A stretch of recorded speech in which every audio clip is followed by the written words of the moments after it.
บาทบุญพระป่ามาจากกทมมาจากตัวทำคนละนิดหน่อยคนละว่าบริจาคต่อยอดมาหาบริจิตก็เป็นเชิงโรงงานขอลูกน้องแล้วก็ในพัฒนาเนาะแต่ว่าการนี้ก็เป็นเรื่องนี้เนาะต่อยอดฮะไม่ได้หรอกแล้วคนนี้เนาะไม่ได้เนาะทุกคนเห็นเนาะเป็นอะไรจะกล่าวเป็นว่าไว้อะไรไม่ได้ว่าบริจาคต่อยอดให้2 หมื่นกี่ล้านบริษัทนั้นคือทำไม่ได้เนาะในแจกนิ้วเลยป่ะเรียกกินเรียกทางข่าวเลยหมดแล้ว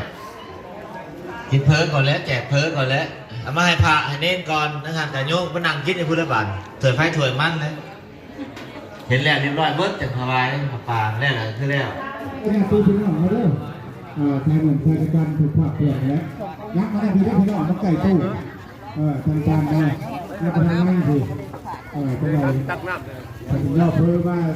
ขึ้นที่บอร์ดของการทางแรกเขาคิดต่อแต่เมื่อได้วันนี้พาเขาจะพูดสาวพา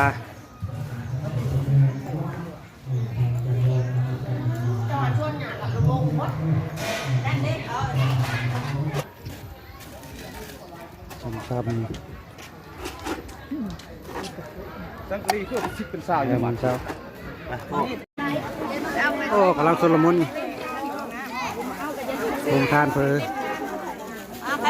เล่นคิวกัน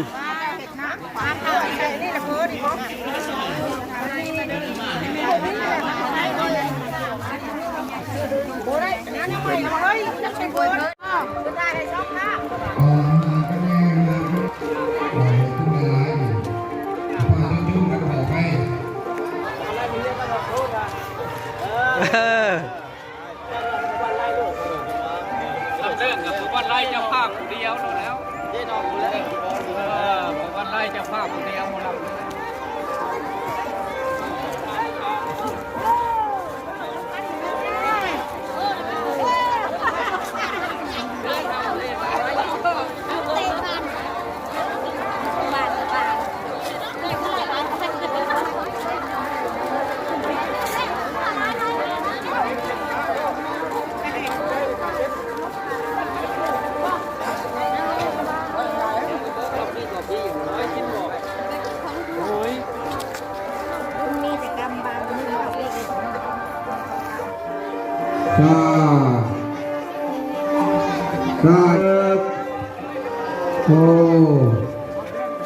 โอ้เยอ